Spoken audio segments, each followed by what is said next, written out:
Hey guys, welcome back to Andy's Dinosaur Reviews, and we have another brand new Mattel Jurassic World figure to take a look at. We have another Uncaged release, as this time we've got the Fierce Launchin Dilophosaurus.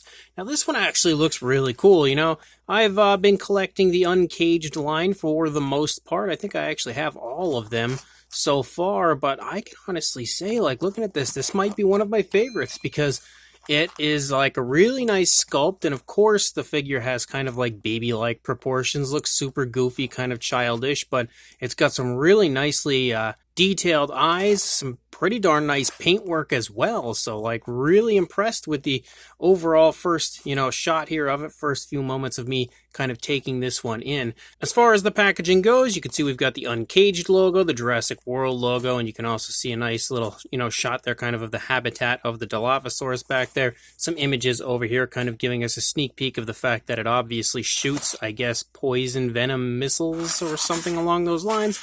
And then here on the back, you can basically see again some more images of the Dilophosaurus. And obviously there's a huge open area here, and that's for our Dilophosaurus to extend its frills. So let's pop this out of the box and check it out. So here is our Dilophosaurus, as well as the venom missiles that we've got going on here. And like I said, it really does look nice. I actually think the entire figure looks pretty cool overall. Almost has like a mixture of like Jurassic World and Jurassic Park colors to it. So that's pretty cool as well.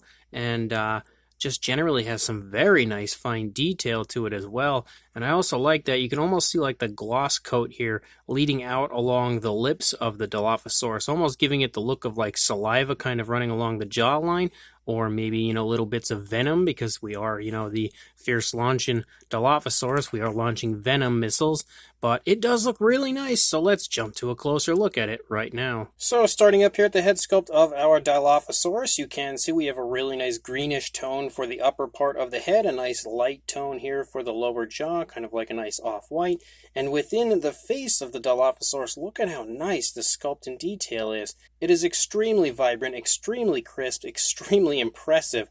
I will say that there's definitely a lot of variation to the scale detail as well.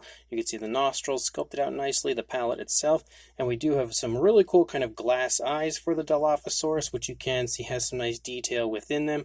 Really nice tones of color that play off of the greenish tone of the body quite nicely as well. And then as you move up here, you can see we've got a nice reddish tone for the crest of our Dilophosaurus, and also some beautiful detail within that area as well. And you can see the red of the crests, overtakes the entire crest. There is no other coloration to it. You can also see the top of the head looks really nice as far as the detailing goes.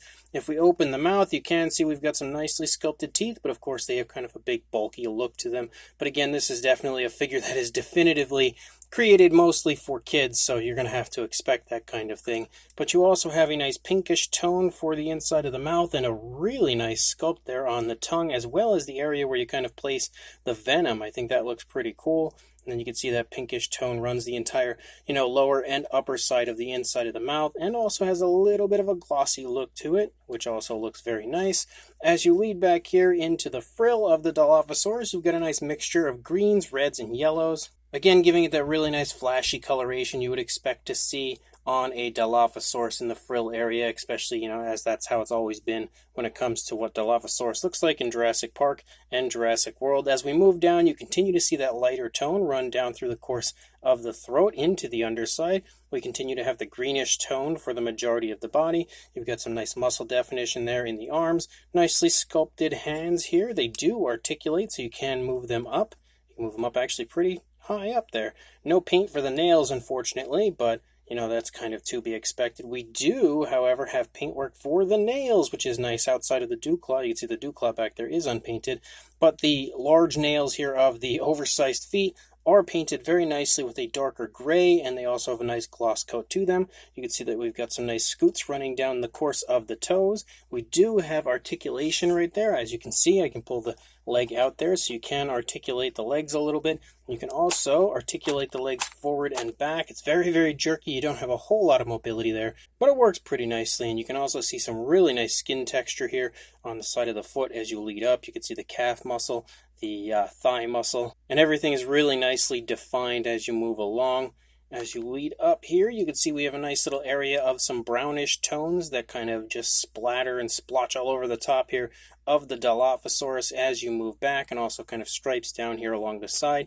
It does disappear though before we get to the tail. The tail does also articulate. I think that might be the way that the tail goes, or maybe it was the other. Oh no, it is just like that. Okay, because you can see that little skin area here kind of matching up. And it looks pretty nice. Nice little curve out there for our adorable, very small tail. Maybe it goes this way. I think maybe that's it. Yep, it's hard to tell, but it looks pretty nice that way as well. But you can see, again, you can swivel the tail around and stuff. That lighter tone does run the entire underside almost. As you lead out into the tail, it does taper off, or not even taper off, but disappears abruptly as you lead into the tail.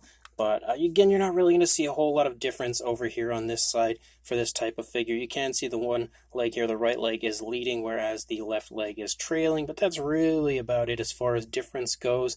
You've got some nice sculpt and detail here on the back of the frill. You can see there are actually some speckles on this one, which I didn't notice until just now.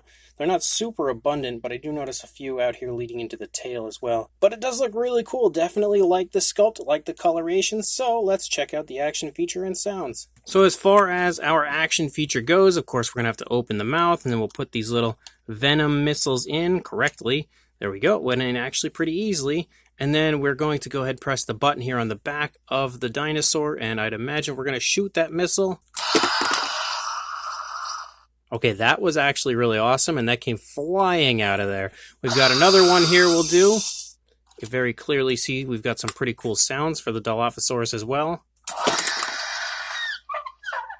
Love those noises. It really does go flying. It went completely across the review station. We get a look here at the Dilophosaurus from the front. You can see a really nice visual there. Once it opens the frill, the mouth, of course, opens as well. And that's what you would expect, because obviously it's putting on a defensive display. So that's a pretty cool little gimmick that it's got going on. But the actual launching action feature works really nicely. It goes pretty far. You can also see the missiles themselves are sculpted to the point where they sort of look like venom. You can kind of see that it's kind of like sculpted out to look like venom. Also has a kind of almost translucent sort of greenish look to it, which is really cool as well. Definitely like that a lot. As far as a size goes, it's right there in the same size range as all of this style figure usually is. But for a length, you were looking at about 8 inches, maybe a little bit over, or around 20 and a half centimeters. The highest point is probably the top of the frill. You're looking at just shy of 6¼ inches, or about 15 and a half centimeters. For a size comparison, there is Mr. Papo T-Rex, the Attack Pack Dilophosaurus, and Robert Muldoon from the Mattel Jurassic World toy line next to our Fierce Launchin Dilophosaurus, and you can see it does have a pretty decent size. Not nearly as large as the older figures in this style were when we used to get like that Carnotaurus and the Indominus and stuff. Those were definitely larger than what we see for the Dilophosaurus, but if you are familiar with the newer uncaged figures and you have some in your collection, you're definitely going to know roughly what the size is, because for a second size comparison, here is the Atrociraptor, or one of the Atrociraptors at the very least, and you can see they're fairly similar in size. Definitely a little bit bigger would be the Dilophosaurus, but really not by much. I don't know where I have the Dilophosaurus that was recently sold at Walmart. There was an uncaged Dilophosaurus. I'm pretty sure it's a very similar size to that one. Maybe slightly larger, I would say.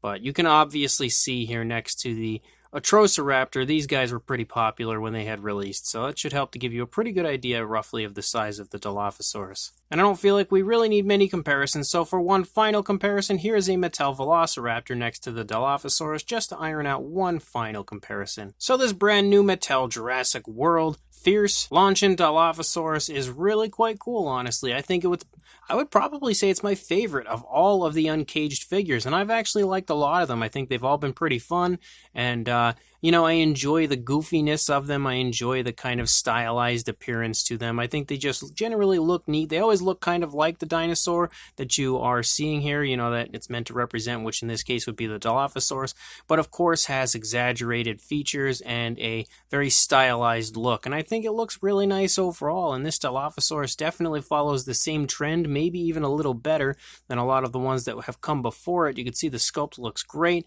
The fine detail is really nice. maybe even better than what we had seen on the older ones, and it just generally has an adorable appearance, but at the same time a really nice, highly detailed appearance. I also like the pose for the Dilophosaurus, even though it's just kind of walking along. It has that kind of short, stubby tail. I like the nice curve in the tail. I like the fact that we have difference in the positioning of the legs a little bit, because a lot of the previous Uncaged figures kind of had like that neutral standing still sort of pose where both legs were next to each other, whereas this one just has a little bit of extra life to it. We have some pretty nice paintwork on it as well, and I love the tones of green that are used on this. I also like the fact that we have some nice coloration that looks nice and natural in the frill, as well as that, again, that red crest really plays off of the greenish tones of the body very nicely. The eye looks great as far as the detailing and appearance goes. And again, as a whole, I love the sculpt, I love the paint, and I also love the action feature. I think the action feature is really fun. I think it was a great action feature to go with when it comes to a Dilophosaurus. Again, spitting venom, definitely something that even old school Jurassic Park fans can get on board with and enjoy. And on top of that, we've got some really cool articulation and some incredibly cool noises every time you activate the action feature. You get some really cool noises. I like the fact that the frill comes out when you do that and the mouth opens and everything. As a whole, it's just a really fun figure, not something that is meant to be taken too seriously, and I really enjoy it, I think, because of that. So if you are interested in picking one up, I will include a link in the description to where I purchased mine on Big Bad Toy Store, so you can grab your own if you are interested. So make sure you check that link, go grab this Dilophosaurus, and also like, comment, and subscribe, and I will see you in the next review. Thanks for watching.